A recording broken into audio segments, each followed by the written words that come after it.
from the New Arts and Media Studios in Milwaukee, I'm Charles Purcell. This is The Log. 2 days of commemoration this week. Monday, Martin Luther King Day, and then Tuesday, the 1-year anniversary of the presidential inauguration, which I think also requires some thoughts. Well, let's talk about Martin Luther King just a little bit, especially in light of where we are today. Now, I don't want to be accused of using the good name of Dr. Martin Luther King Jr.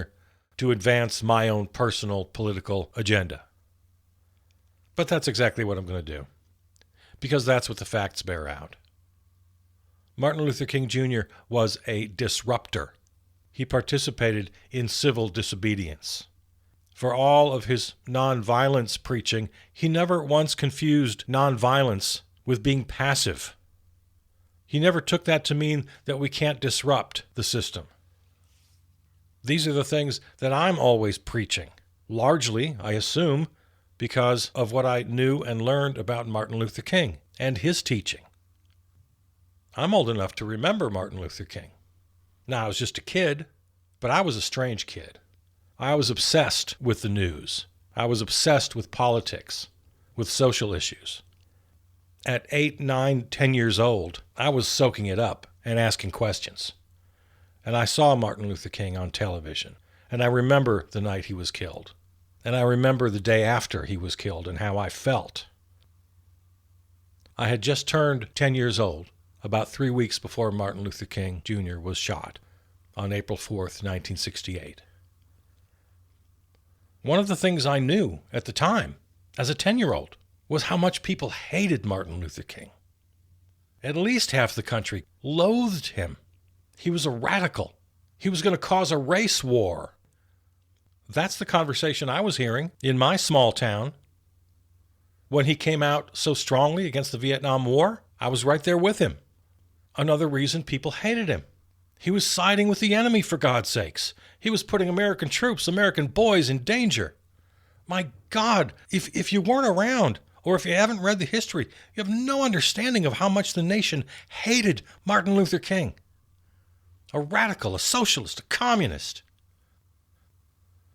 But some of us loved him, and we stood with him, and we understood what he was saying. We agreed with what he was saying. And so there are lessons we can take to help us through our current emergency. This country was not a democracy for people of color in the 1950s and 60s. They faced mortal danger on the streets of America, just like the people in South Minneapolis and across Minnesota and across the nation are facing mortal danger from the jackbooted secret police in their military gear and Nazi trench coats. Martin Luther King Jr. first came to prominence in December of 1955 when he became the leader of the Montgomery bus boycott, following Rosa Parks' defiance on that bus. That's when America first heard the name Martin Luther King Jr. 1955. A couple of years later, he formed the Southern Christian Leadership Council, which became an integral organization for the movement. The movement grew. The March on Washington, the famous I Have a Dream speech, wasn't until 6 years later, 1963. And then the success of the Civil Rights Act and the Voting Rights Act. But still the work continued another 5 years before that fateful day in April 1968. From 1955 to 1968, God, that's 13 years. None of us wants it to take 13 years to defeat MAGA. But by God, if Martin Luther King and the movement could stay strong and keep moving forward with many, many setbacks along the way, if they can hold that for 13 years, we better damn well take that as some inspiration at least. And we better get serious about our movement when everyone on our side of the fight is labeled radical. We're labeled as terrorists. They lie about us and our mission, just like they lied about MLK and his mission. That's the other thing we need to remember about the civil rights movement. The incredible power of local and state governments, of the federal government, aligned against them. Today we face similar enemies. The Department of Justice, the FBI, organized specifically against our cause. Their efforts focused almost entirely on destroying us. Martin Luther King also faced a reluctant Congress that, with the help of LBJ, eventually, after a decade, passed civil rights legislation. Nobody wants our fight to take a decade, but it might. It might take 13 years, like it took MLK. For God's sakes, it might take more, it might take 20. But we're in it. We're in the fight. The other thing that's so important to remember on this Martin Luther King Day all these years later is that Dr. King had a clear understanding of critical theory. That is, the connections between racism, war, poverty, the role of money, and our capitalist system. He was one of the first, if not the first, to practice critical race theory, described by MAGA as the greatest sin. He understood the need for, if not reparations themselves, at the very least, reparative legislation in the forms of affirmative action and DEI. Now the greatest enemy among MAGA legislators. In fact, on Martin Luther King Jr. Day 2026, when Republican lawmakers commemorated the day at all, they used it to twist his words in their cynical attempt to oppose affirmative action and DEI. To focus on that one phrase they just love, content of character. And they use it to defile his words, embracing so-called reverse racism. They shout against affirmative action and DEI policies in their very commemorations, in their lofty speeches about the great Martin Luther King Jr. They use his own words to oppose the policies he fought for. Fascist, Orwellian, inexcusable. So, as another Dr. Martin Luther King Jr. Day passes on the calendar, let's remember both sides of the lesson. To call out today's Bull Connors and George Wallaces. To call out the lies and the manipulation, the obscenities coming out of their evil mouths. And to emulate his dedication, his tenacity, and his relentlessness. All right, let's talk about year one of Orange Menace 2. Now, I have no interest in recapping the whole year in this one short segment, but I do have some thoughts for today. First of all, I'm so disappointed in our failure of imagination. Those of us on my side of the argument were accused of being alarmists, of having Trump derangement syndrome, etc. And of course, the first year is even worse than our warnings. So there's a temptation to say, I told you so. And I might say I told you so if I hadn't had my own failure of imagination. Even worse than my warnings. Another thing I was wrong about over the past year that I corrected over time. My thoughts were way too much about him and not enough about Miller Vogt and the rest of the Trump whisperers. Now, this is a problem that still exists from, I would argue, most commentators, if not all of them, right, left, and center. They're so focused on him and what he says and what he thinks. If you're a regular listener to this program, you know that I've been referring to him as the orange meat puppet, strings being held primarily by Stephen Miller and Russell Vogt, and others. Because he's just too stupid to come up with the headlines he comes up with every day. He's incapable. He's too ignorant of economics, of government, of history. He doesn't come up with any of these ideas. Tariffs? Somebody put that in his head back in the 1980s. You think he ever heard of the Monroe Doctrine? Of course not. Somebody had to put that into his head. The whole idea of expansionism, Canada, Greenland, he's being fed this stuff. He has no idea. He's incapable. The Trump whisperers put these ideas in his head using his own vanity, his own vengeance, and his own greed against him. They entice him. They are the Trump whisperers. Top among them, of course, Stephen Miller and Russell Vogt, both xenophobic nihilists, racist, white Christian nationalists. vote especially in love with the unitary executive theory. And the orange meat puppet is simply a megalomaniac child surrounded by these people. Someone we haven't talked much about here, but we have to include Steve Bannon. Central, I'm sure, to the foreign policy ideas. The neo-colonialism, neo-imperialism. Certainly contributing to this whole idea of expansionism. The Monroe Doctrine. Canada, Greenland. Destroying NATO. Spheres of influence. Rubbing shoulders with the other strong men of the world. That's got Steve Bannon written all over it. This Board of Peace, part of the so-called Gaza Peace Plan, we learned this week that invitations have been put out for membership at $1 billion a pop, money which the Orange Menace will control. And who is he inviting? The strongmen. Viktor Orban, Vladimir Putin. Property developers, his own son-in-law. No doctors, no experts, not a single Palestinian. The people of Gaza are nowhere to be found in this arrangement. Commentator J. Silas Green had a good piece on this. Defenders claim the money will go toward rebuilding, but the draft charter reportedly gives Trump control over the funds. No independent oversight, no democratic mandate, no accountability. This isn't reconstruction, it's privatized sovereignty. This is neocolonialism stripped of euphemism. Gaza is being turned into a laboratory, not just for surveillance and force, but for a new model of global control. If this becomes acceptable, it won't stop there.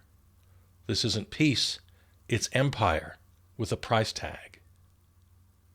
Sure, the Orange Menace loves this stuff, but he's too stupid to come up with it on his own. Yeah, this has Steve Bannon written all over it. The other Trump whisperers, Pete Hegseth, and his autoerotic masculine fantasies about the military. Marco Rubio and his designs on Cuba by way of Venezuela.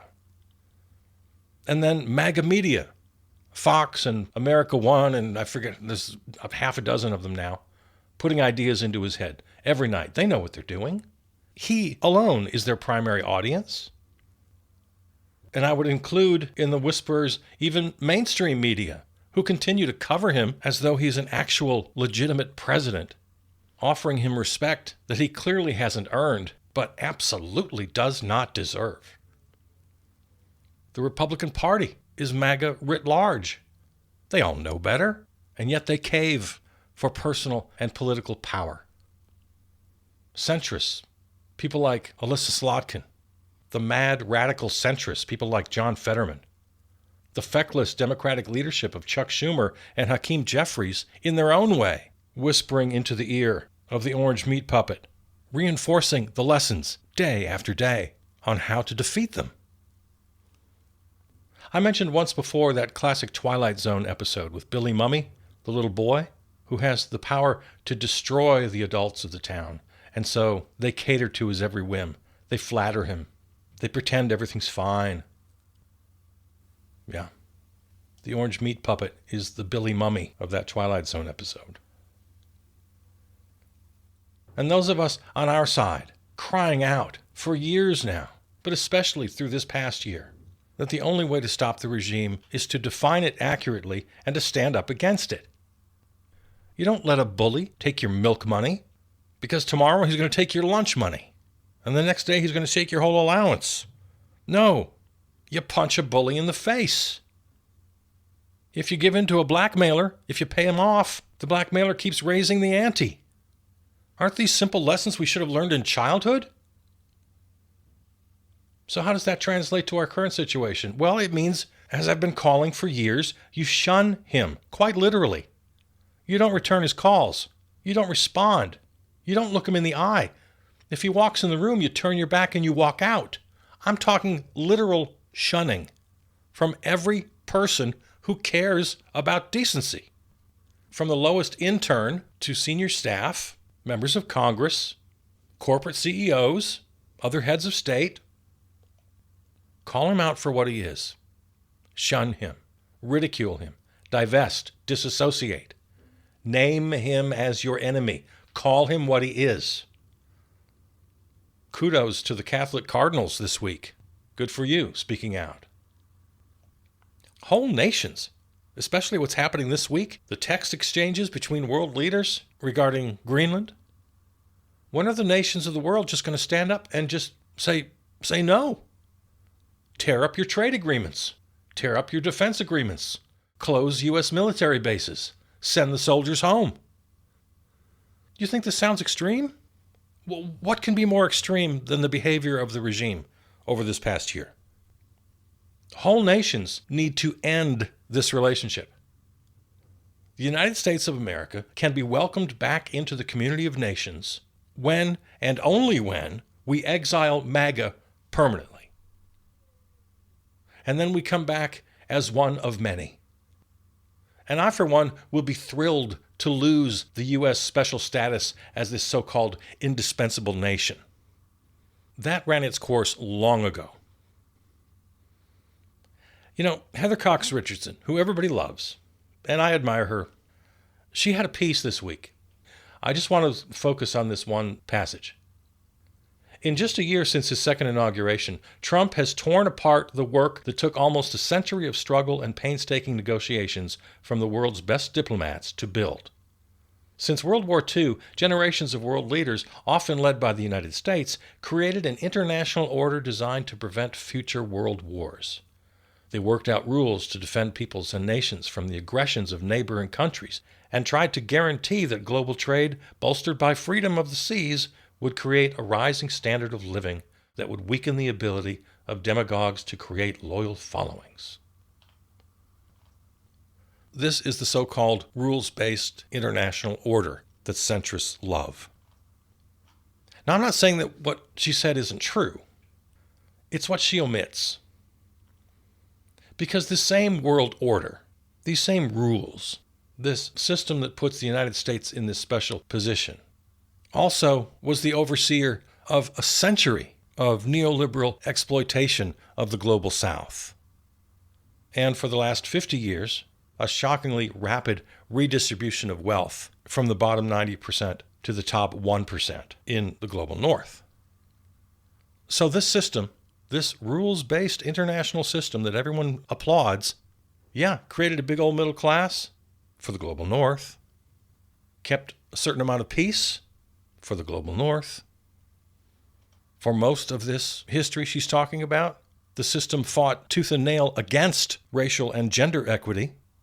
That didn't come from the system. That came from radicals. That came from people fighting the system. And then, of course, ultimately, when the working class shrinks and the system is gamed for the oligarchs, it creates this fertile ground for fake populist fascists to swoop in. So now the Orange Menace is quite literally breaking America. And I say we make the best of that. If and when we're able to defeat fascism here and around the globe, let's come out the other end with something better. Let's scrap the idea that America has to run things, that any one nation has to run things. It's already over. America as we knew it is gone. And instead of "the king is dead, long live the king," I say, "the king is dead, long live the people." So, where are we today? Well, let's see what we can learn from the events in Davos, Switzerland this week. Heads of state, leaders meeting at the World Economic Forum, and the news, of course, dominated by the Orange Menace's wild machinations about Greenland, threatening war, insulting pretty much everybody on the world stage. It was a wild ride, culminating sort of laughably in what the Orange Menace called, I'm quoting, he said they formed the framework of a future deal. Later in an interview, he said, quote, "It's a concept of a deal." Over Greenland. What a joke. What a pathetic joke this guy is. Of course, concept of a deal echoes concept of a plan, referring to healthcare. These future frameworks. Do you remember the tariff deals? Going to have 100 deals in 100 days. Remember that?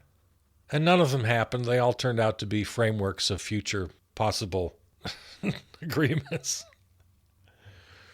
So the world breathes a big sigh of relief. He's not going to ask American soldiers to invade Greenland, a NATO partner. Not to say there wasn't plenty of damage done.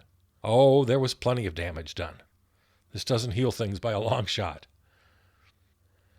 His announcement of a future framework of a concept of a deal came after talking with Mark Rutte, who's the Secretary General of NATO and a world-renowned Trump whisperer. Remember, he was the one who called him Daddy. Oh, God. Can't even say it. Makes me cringe. Makes me shudder. And nobody knows what happened in that meeting. It was closed doors, no press, But essentially, the result is the Willy Wonka, you get nothing. One of the great memes of all time. You remember that, right? You get nothing. Willy Wonka, yeah. So, Mark Rutte, Trump whisperer, plays the role of Willy Wonka, and the regime gets nothing. Now, we don't know the details of this agreement because there are no details. The speculation is, and it's relatively safe speculation, that absolutely nothing has changed. America always had, and I'm not pretending to be an expert on this, this is only what I've heard in recent news reports. Since 1951, we've had a signed agreement with Denmark and Greenland that we have access to all these military bases. Apparently, we had a couple of dozen of them at one point, and they were all shut down over the years. I don't know. Again, I'm not an expert on this. But all the experts are telling me that we could reopen bases. We can negotiate mineral rights. This has been on the books for decades. We've always had great access to Greenland. So that will all remain the same, and then the regime will pretend that they won some great victory. So we can all feel better, right? Well, yes and no. In this moment, we can celebrate. Everything I've said remains the same. The world has changed. The world is different. And it wasn't only NATO's Mark Rutte, it was Canada's Prime Minister Mark Carney. Torched the Orange Menace in his speech in Davos.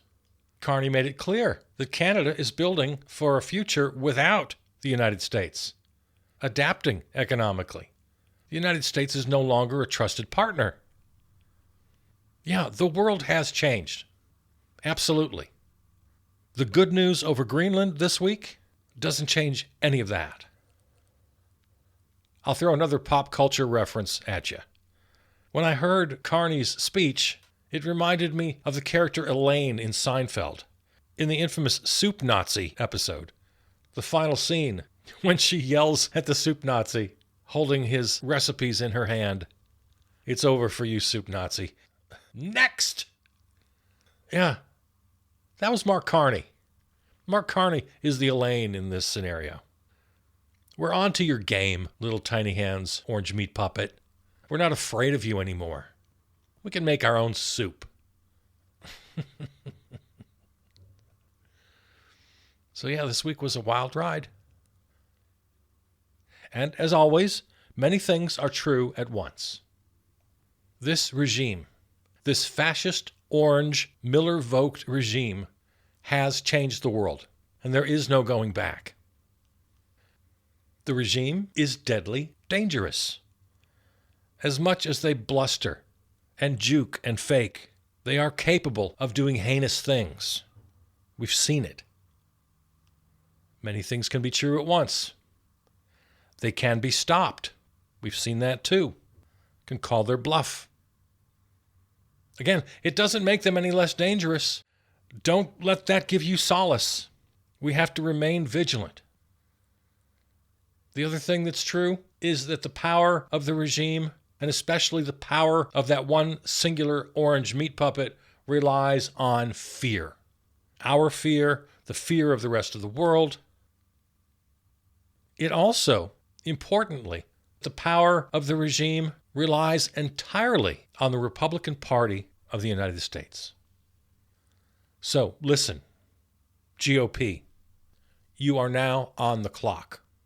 The longer you hold out, the more severe and the more permanent.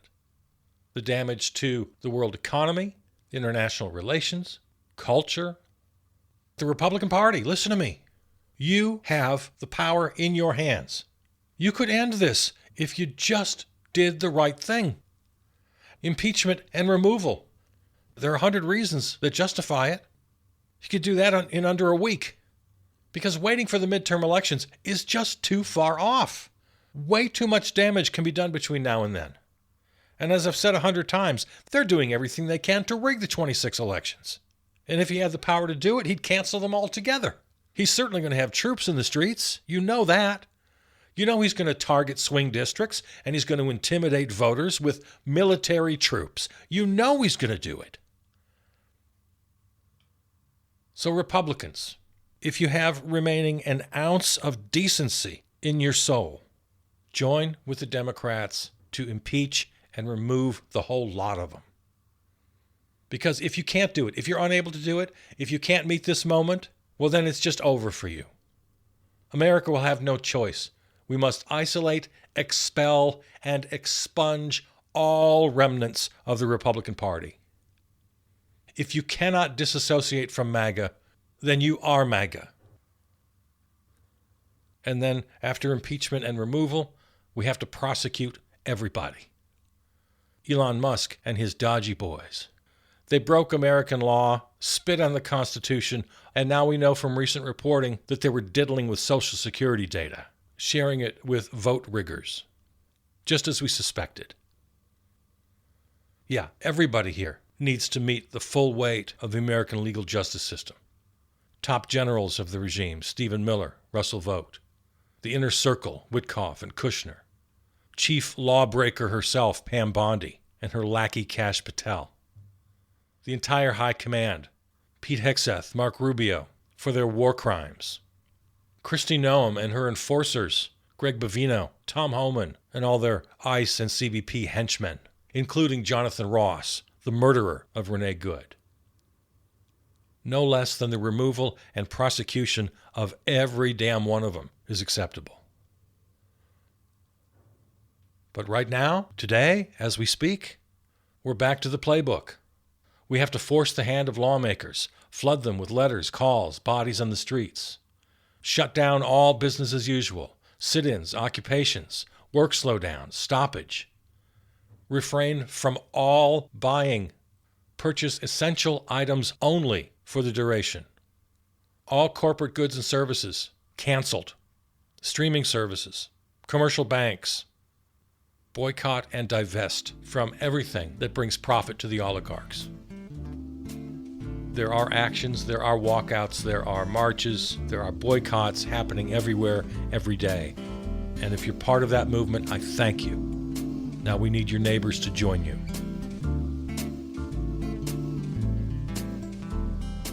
All right. Well, I'm out of time for today. Thanks for listening. Remember, this and all episodes can be heard at the website, charlesburcell.com. That's Burcell with a B. Follow on Blue Sky and Substack. Thanks to our flagship terrestrial station, River West Radio in Milwaukee. Peter Donalds wrote and performed our theme song. All right. I love you. I'll see you out there.